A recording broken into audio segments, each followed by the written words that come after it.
Hello there. This is an astrological forecast for Cancer for December of 2011. And this also applies if you have a Cancer ascendant.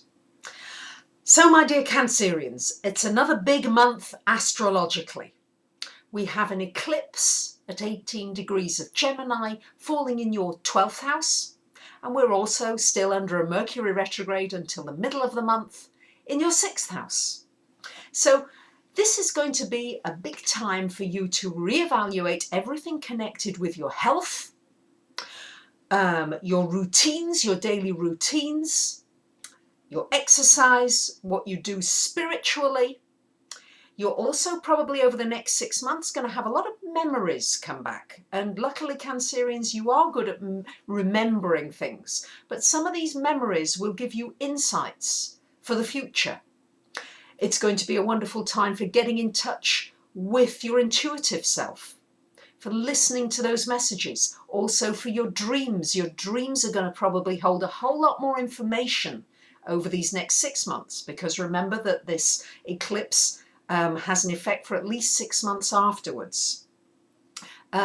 People from your past may come back into your life. Memories about those people that are meaningful now. A greater understanding of your past. And a freeing up of things from your past that may have held you back.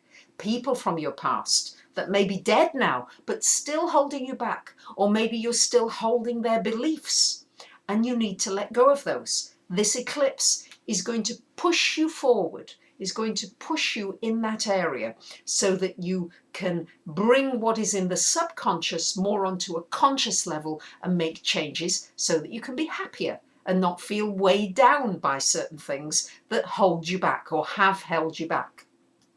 It's going to be a very important time for you to develop more meditation in your life, more quiet times, more solitude as well. You will probably have a desire for more solitude, and Cancerians, that is your nature anyway. Many of you, you're quite happy alone.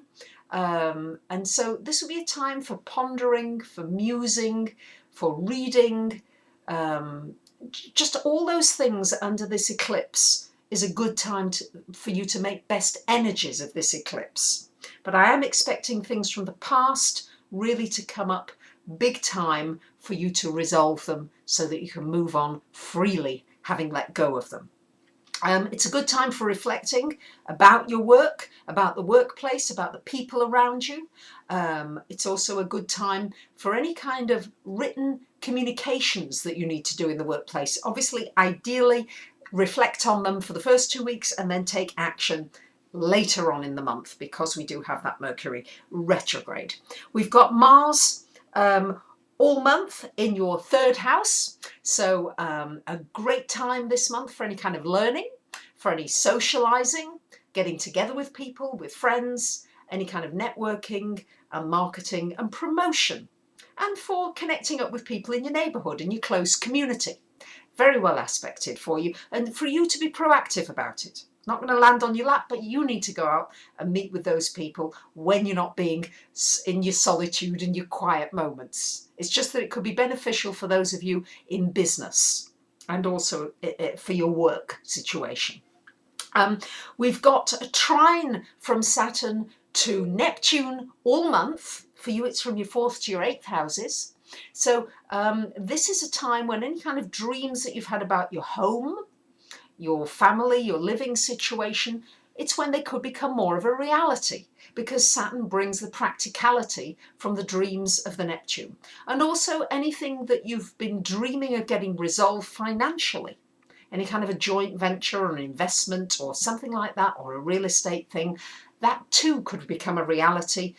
Maybe a property could sell, or you could sell an investment or do well on some investment, or something practical coming in from that very nice trine that's with you all month. The middle of the month, we've got sextiles from Venus in your 6th, the Sun in your 6th to Venus in the 8th, and the Sun in the 6th to Saturn in the 4th. So this is going to be a very good time around the middle of the month for anything connected with work negotiations, anything connected with money matters, very well aspected. Any kind of negotiations you need to do, probably around the third week of the month when Mercury's gone retrograde. Boy, it's really a month of being able to juggle the energies successfully this month. It really is. And the Sun to Saturn sextile in the third week, everything related to home would be favoured during this month. And a very good time to maybe give advice to somebody around the work area. Anybody who you need to speak to around work, who you respect and need advice from, that too would be well aspected for you. In the last week of the month, we do have Venus conjunct Neptune in your house of joint finances, so not the best time for taking action that last week around having good judgment around money for you in that last week. So trying to keep your negotiations around money in the third week of the month. I know that's very specific, but these are specific aspects for you. So there you have it, my Cancerians. It's a big month, and I wish you a great month. And for those of you that would like to know what's in store for you for 2012, you might want to ask a question for $25, or maybe have a reading, or maybe treat somebody else to a reading about what the new year has in store for them, or maybe treat them to a book or an audio, or maybe just download my free chart from my website. Whatever happens, I'd be delighted to hear from you. Have a great month. Thank you very much for listening. Bye for now.